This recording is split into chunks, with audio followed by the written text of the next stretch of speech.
I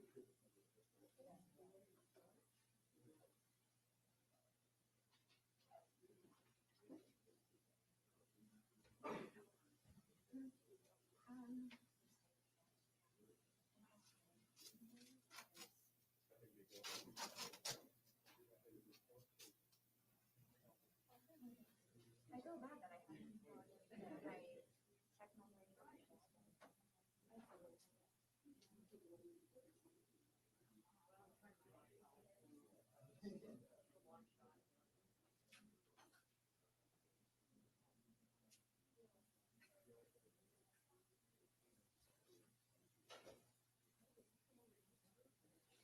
Dean, you got a Gerber? Anybody got a knife? I got I very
Come on, Bob, Richie.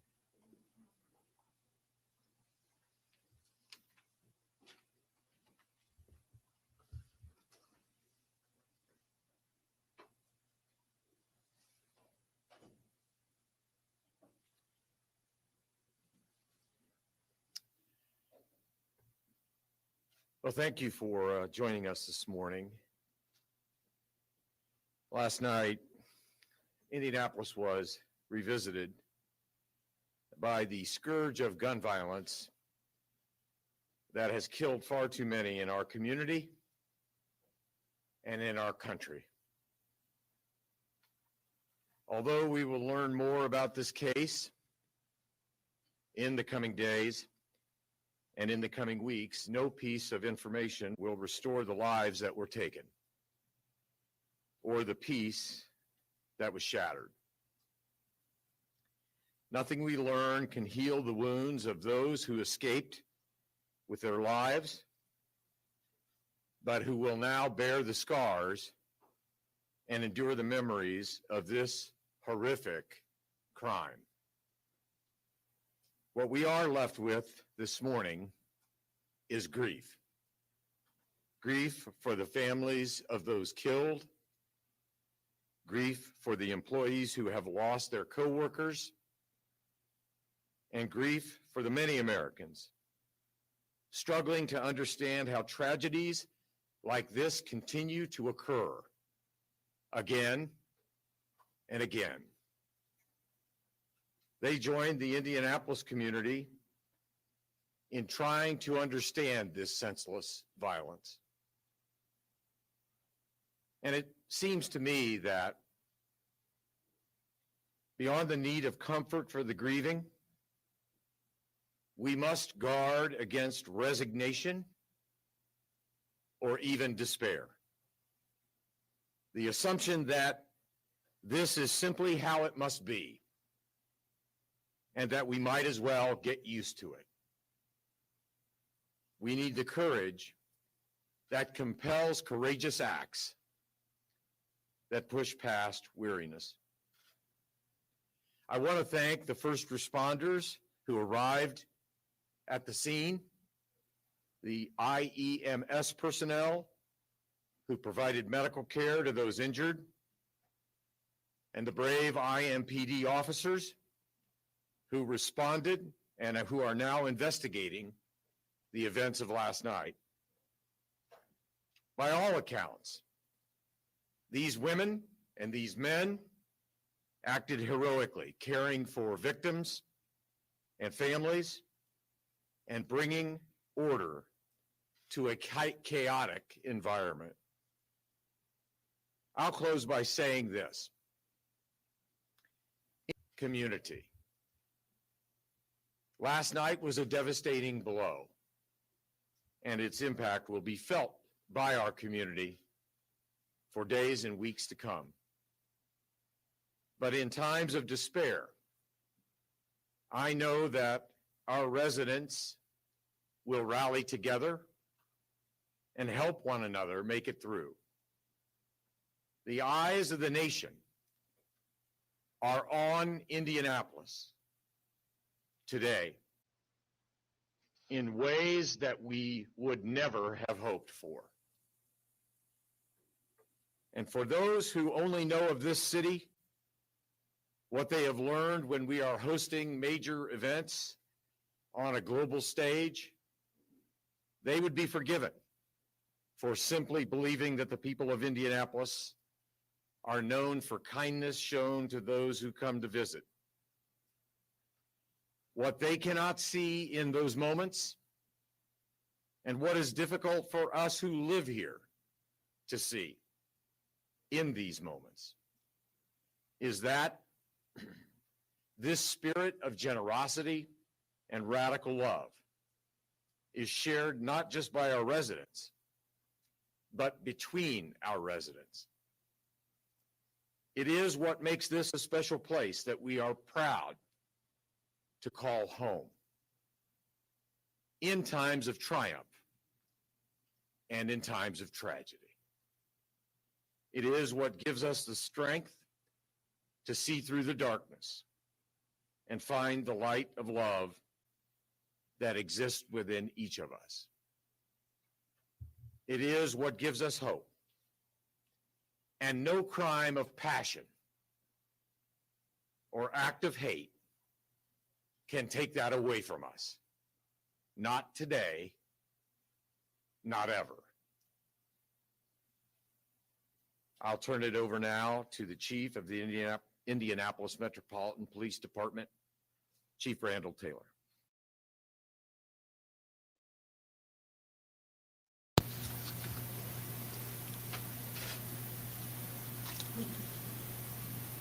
So this morning, for the third time since January, our community woke up to news of a senseless crime that will not soon leave our memory.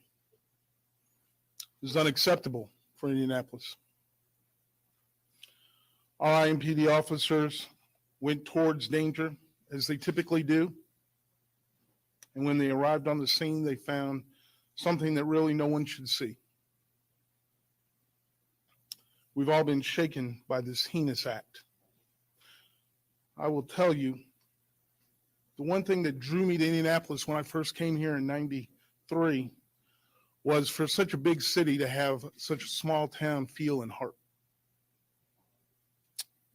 Our IMPD chaplains have been on the scene since early this morning, providing care and comfort and support to the families of the victims. My heart is broken over the lives that were lost.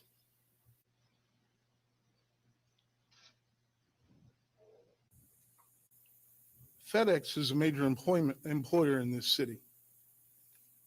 If you ask around, there's numerous people, myself included, that had family and friends that work for this great company, and they have built bonds, whether they work there for a short time or a long time. I can only imagine what the victims, the surviving victims, and their coworkers are going through. But we're truly with them. The crime scene remains active. IPD, along with public safety partners, will continue to work at the scene for as long as it takes to ensure a thorough investigation is complete.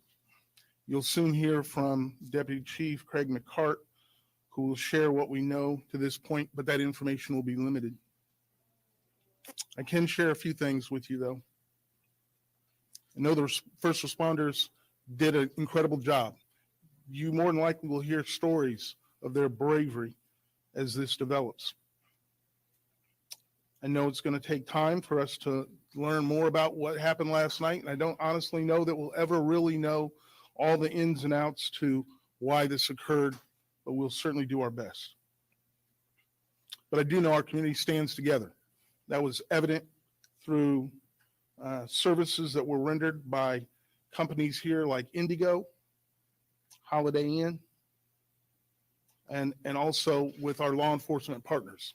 I'd like to thank personally Superintendent Doug Carter and the State Police for their help, and also our other federal partners who are always by our side. Now I'll introduce one of those partners, FBI Special Agent in Charge, Paul Keenan.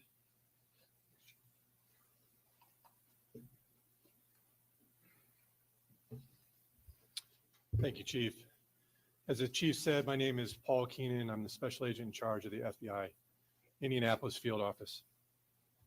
First and foremost, I offer my sincere condolences on behalf of the FBI to the family and loved ones of the victims of the senseless violence that took place last night.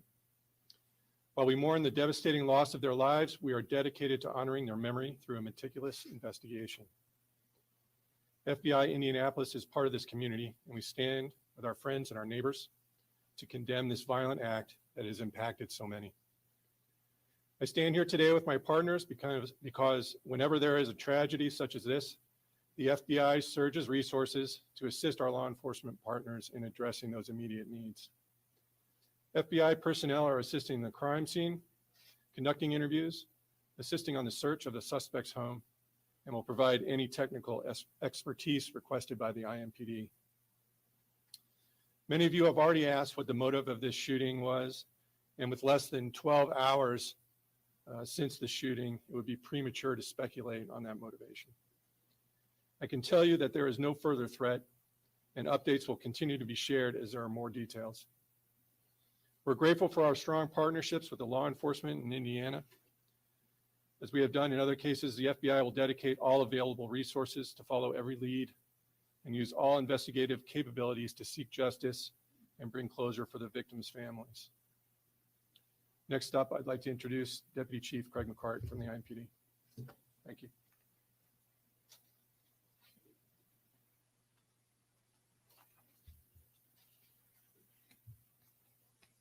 Good morning.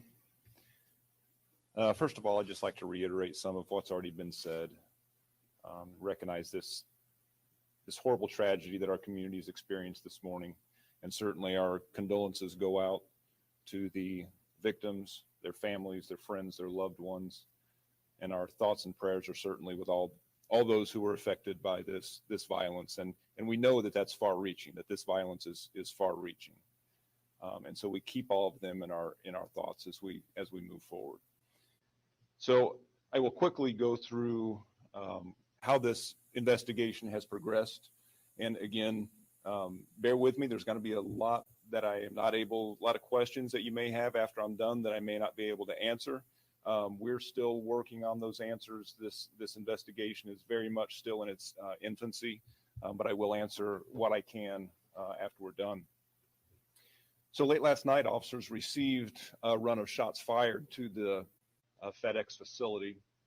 When officers arrived, they found a very chaotic and active crime scene. They found several victims injured and several victims deceased, as well as the suspect who was deceased as well of an apparent self-inflicted gunshot wound. Detectives were summoned to the scene. We began interviews with the many witnesses that were on scene. Crime Lab responded, and we began to process that crime scene, and that continues now. And we're still several hours from being able to complete that at this time. So there's still a lot of work to do out there. Our victim assistance and chaplain's office also responded to the scene to assist with the witnesses, victim families, and Indigo was at the scene to help us transport employees, witnesses, and families to the family reunification site, which was a nearby hotel. And so we continue to work with those employees and families as we work through identification and speaking with those families. Before I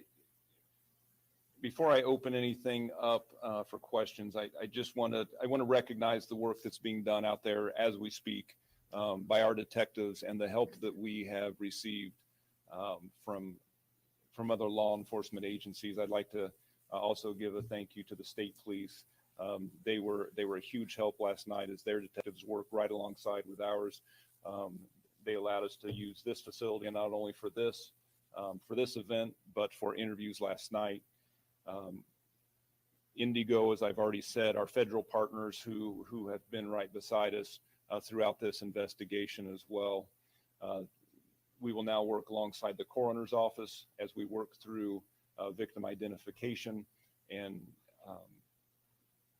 so again, just a big thank you to all those folks, the victim assistance unit, the chaplain's office. We couldn't have done this without the help that we've received today, and certainly our crime lab techs have been out there all night as well. So if there are specific questions now, I will open it up for those questions, and again, I will try to answer whatever I can. Just ask, I know you can't give much information at this point about voting, but what can you tell us about the suspect? I can really tell you very little, and the reason is we are still working to identify everybody that is still on scene there. So we are not able to make positive identification of the suspect. So there's really not much that we can say about him until we have made positive identification.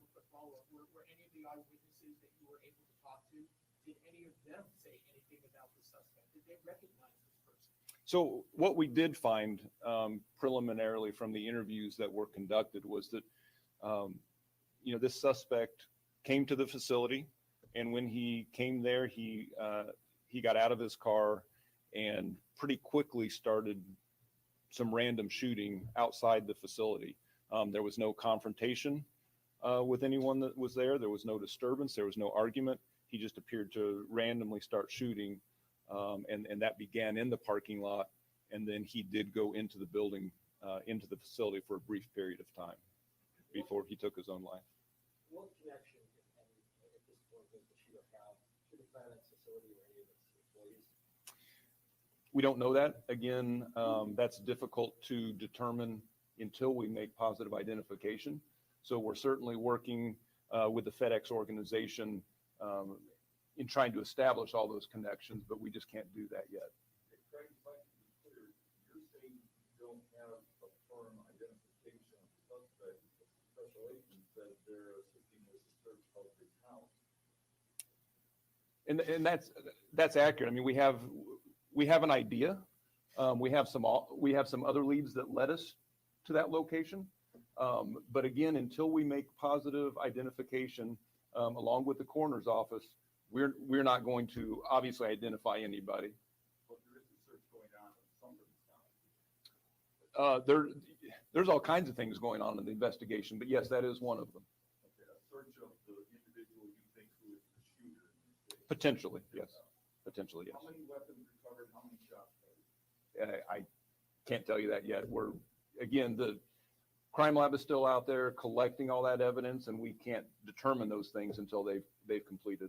Did your witnesses tell you that perhaps at FedEx or the security personnel or off-duty law enforcement personnel at the site yesterday had any indication that perhaps this trouble was going to occur or somebody's going to come back with a gun?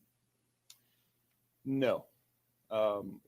We're still working with FedEx security for anything that might have been an indicator that this was going to happen, but right now we don't have those ties. And again, for us, it's still very early, still in the infancy, so we're still doing those interviews. We're still working closely with FedEx to find those things out. Was the shooting done when police arrived? Yes, my understanding is that everything, by the time that officers entered, that the situation was over, that the suspect took his life very shortly before officers actually entered the facility. How long do you think the incident lasted? It's hard to say exactly, but the estimates that we have heard are just a couple minutes, that it did not last very long. You can't confirm if the suspect is an employee. No, we cannot confirm that yet. How many people were in the building at the time? You know what? That I can't tell you that. That would be a question that someone from the FedEx organization would have to answer. I don't know the number. I don't know that number right now. How many were transported to the hospital? So what we have right now is that there were 5 that were transported from the scene. 4 of those had suffered what appeared to be non-fatal gunshot wounds, and then there was another injury of some sort that was a personal sort of injury that was transported as well. Several employees have said that FedEx policy is that employees can't bring cell phones into the facility, and they fear that that will delay getting you guys there. Was there any kind of delay? No, I think that we were contacted very quickly once things started happening. Now, what I have heard is that part of the frustration in family notification has been due to a lot of these employees did not have cell phones. As they flee the building and get transported to other places, they're without their cell phones, and so they had a hard time getting with family. So that was certainly frustrating for those employees as well as their families. Is there surveillance video of the incident? We're checking for surveillance video, and certainly one would think in a large facility like that at some point there's going to be some video that we're able to obtain. Did any witnesses indicate to you that they thought maybe there was another employee who attempted to retrieve a firearm and potentially stop this incident from occurring? I heard that kind of anecdotally, but I have not heard that was reported to law enforcement to this point. Now, we're doing lots of interviews still, so it's not accurate, but I have not heard it from people within my own organization. Was there a shift change going on, which is one who would have been folks in the parking lot? I'm trying to understand why that time of night.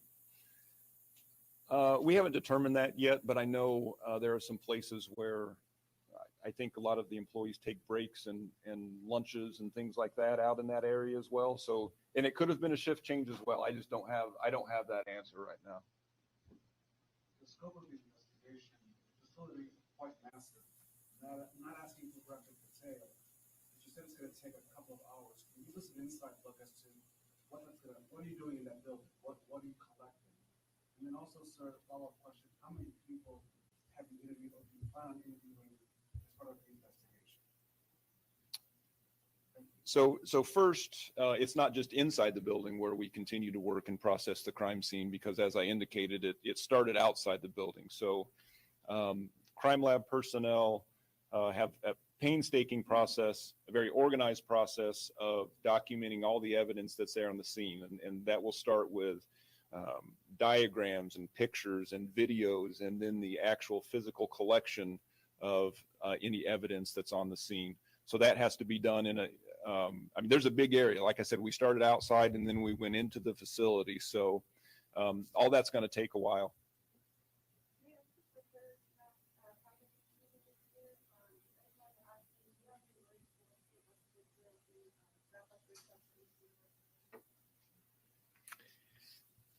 Well, in response to the question, I would point to the fact that just last week, I signed on to a letter from over 150 mayors around the country asking for the United States Senate to consider legislation that would expand background checks to be required when firearms are transferred between private citizens, and to close the Charleston loophole, which allows federally licensed firearm dealers to transfer guns to customers before an adequate background check is completed. So the fact that I joined with 150 other mayors in asking the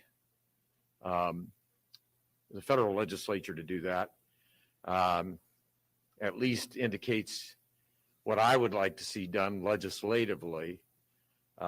My concern about the Indiana General Assembly is I believe they only have 3 or 4 days left in this particular session. But I certainly will make it clear to our governor and to legislative leadership where I stand on these issues. Mr. Mayor, you were in contact with the White House, contacted you. Can you give us, again, not disclosing any privileged conversation, share with us what was that conversation like? Has the White House promised or offered any services or resources to Indianapolis? Well, as most people know, the chief of staff to the president of the United States is a North Central high school grad from Indianapolis, Indiana. So it was not at all unusual that he would reach out to me. Basically, the offer was anything you need, Mayor, we stand ready to assist. It was not a direct communication. It was just text messaging. And I, of course, responded thanking him and told him that we would keep him made aware of the progress of the investigation. And if the White House was able to do anything to support, I'm certainly not hesitant to ask for it. Mr. Mayor, cities are always looking for resources from the federal government. If there are things that you could ask the White House, what would you need? What resources could the men and women of federal police and the other agencies that are under your purview, what would you ask them at this moment in time? Well, we're always deeply appreciative of federal support, whether that come by way of dollars or otherwise. And frankly, the city of Indianapolis is grateful. For example, the CARES Act provided $168 million. Many of those dollars went to our first responders last year. According to the American Rescue Plan, I believe Indianapolis may very well be receiving over the course of the next 2 years $425 million. And I have no doubt, although we have not made any decisions about how to utilize that money, I have no doubt that that money will also be used for law enforcement and first responder support. So anytime Washington makes the offer, we're very grateful and certainly inclined to accept. Mayor, how does the community feel from that? This is the third time they're waking up this year alone for that. Yeah, I think that the community needs to engage in serious conversations and not just our community, but I think conversations need to be held around our country. And those conversations should be driven by the extraordinary proliferation of guns and cycles of violence that in 147 instances already this year have plagued communities around our country.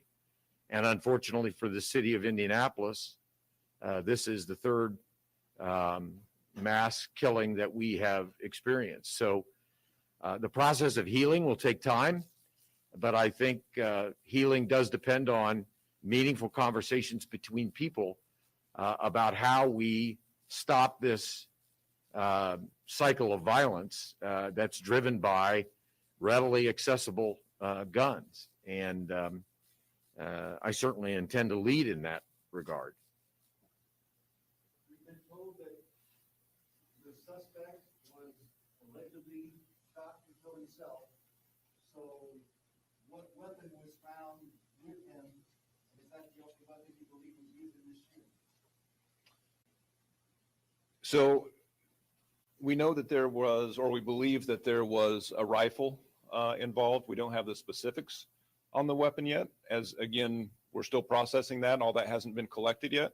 But we do believe right now that he had a rifle. Can you talk a little bit about the process for identifying families that's still going on right now and communicating with families? Is this a typical procedure, setting up, say, a hotel, and how long might you expect that procedure? So I guess I hesitate to say typical because thankfully we don't do this very often, and I'm sorry that we had to do it today. But yes, we do have our victim assistance counselors. We have our chaplains at a nearby hotel, which is where we took employees to, which is where we had family meet them. Obviously, there are families who are still trying to locate loved ones and family members, so we continue to stand by their side until such time when we can either locate those family members or identify them as a victim that we have on scene. Describe the weapon as a rifle service. The weapon in any capacity altered or changed to allow the. Way too early to, yeah. I mean, we at this point really it hasn't even been touched as we still document everything. So. About the suspect's car, is that under investigation as well? Do you know which car was his? Oh, absolutely. That's part of the scene. So we're making sure that we have correctly identified the car that we believe that he showed up in, and then absolutely, I mean, we will process that as part of the crime scene. How many people were shot and killed inside and outside? Can you say that? So I believe that we had four outside and then 4 inside plus the suspect. Don't they have armed security inside? That I don't know. Now, have you been able to, you've certainly been able to identify somebody because so far, everybody goes in and out of the building has some kind of name tag. Have you been able to contact any families yet? We really haven't. I mean, nothing gets moved, nothing, we don't check wallets, we don't check purses until everything is appropriately documented. So, I mean, there may be some fairly simple ways to identify, and we'll work with the coroner's office to make sure that that's done appropriately with those families. But to this point, we have not identified any family as victims. So as Indianapolis waits for the names of these people and for the suspect, how long do you think it's going to take before you're going to let their neighbors know what's happening? That might be a better question for the coroner's office because they make that official identification. But I would think hopefully in the next 24 hours that maybe we can do that. Those victims been removed from the site? Not, I don't believe so. When we came in here, they were still a couple hours away. So, you want to address that? So before you get to the podium, what was happening at that time? Were people sorting packages? I mean, can you give us an idea? I mean, I think I know what happens at FedEx, but what were those folks doing before this happened? Again, that's a question that I'm probably not qualified to answer. That would be best served to ask the FedEx folks. They have some different facilities, different things happen at different facilities, and I don't specifically know what the folks inside here were responsible for. How many people were injured and how many hospitals did you use last night? So like I said, I believe we had 5 that were injured. And I can't say with certainty how many different hospitals that they went to. I know I believe we had at least 3, but I'm not certain of that. And I'll let Alfie Ballou, McGinty, I will let her address the victim identification issues, and if you have any questions for her.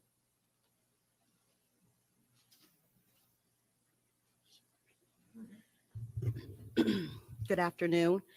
On behalf of the Marion County Coroner, Dr. Leandria Sloan, my name is Alfarina McGinty, and we are in the process of conducting our investigation.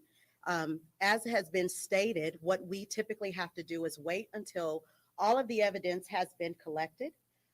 We are not able to go onto the scene yet to confirm any identities. What we will do is we will work with the victim's assistants as well as the chaplains at the identified location for the families to reunify those families with the decedents. We will utilize as much information as possible that is on those decedents that are at the scenes to make that positive identification. As you all know, Indiana is very specific in how positive identification can be done, which is identification by a family member, dental, DNA, and fingerprints. And so adhering to all of those measures, we must make sure that the people that are identified on the scene are accurately and appropriately, positively identified. And so that process will take a little bit of time. We have some information so far as to what families are waiting their loved ones to be identified or to turn up somewhere. And so we are going to be working with those families to efficiently and very effectively confirm the positive identification. We are still a number of hours out before we are able to go onto the scene to conduct our investigation. And then after that, we will work with the families. Following that process, what we will have to do is we will perform our examinations. We will be calling in additional staff, and so additional resources will be available or need to be available to us for the additional staff to be brought in for those examinations to be done within the next 48 to 72 hours to confirm the actual cause of the death. Any other questions? Have all the workers who were there last night when it occurred, they all? I don't have the information. I don't have the information. Besides victims? I don't think there's anyone still there, but I can't say that for sure. Can you identify the sexes of the victims? At this time, we have not been able to go onto the scene to do any of that. Preliminarily, what we will do is I will send information to the rest of the investigating team so that that information can be shared as we get updated information on identities, age, race, gender, and those things that are important for the family members and the community to know. Can you talk about the toll that's having on your office, specifically as part of the larger public safety family? You've seen a lot of death this year at the hands of mass shootings. Can you just put that in perspective? Because how do you do it? It is a very difficult job. I've been with the coroner's office for 23 years. I've not seen this capacity in terms of the numbers of mass fatality shootings in a short period of time. It is very disturbing for our entire community. The staff is definitely suffering and is going to need long-term counseling with regard to these types of deaths. It actually has, we've had to pull in all of our 30 staff to conduct these death investigations and to work with the families, because we do still have follow-up information and things that have to be done and shared with the families. It is very time consuming. So it definitely takes a toll on our staff.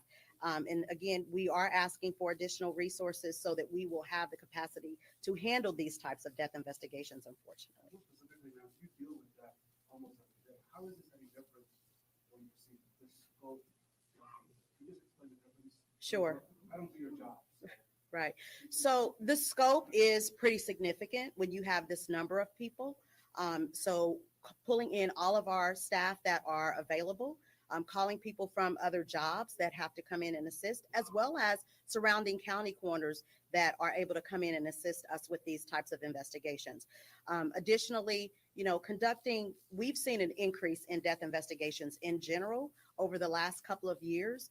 And we are trying to work with our law enforcement partners to understand and address these issues that are causing this increase in death investigations. And so that is something that our staff is definitely has been working through over the last 2 years to be able to handle these things, because it is mentally draining. It is physically draining. We're going to work for literally the next 24 to 48 hours just to give answers to the families. Our first priority is to the families and identifying with the decedent, who the decedent is, as well as determining the cause and manner of death, providing death certificates for those families so that they can move on with their information and things that they need to do with regard to the loss of their loved one. So our hearts definitely go out to those surviving family members that are going to deal with this lifelong tragedy. Craig, Craig, a question about identification. If we can't identify the suspect and the victim, can we say that everybody who's okay has been identified, reunited with family members, and released? I think that's a safe assumption, but yet I can't say that for certain. We think that we have reunited families and workers, and certainly all of those who have been treated at the hospital have been reunited with family. But again, I haven't been over there, so I don't want to say for certain that that's the case, but I believe right now that we have. Thanks, everybody.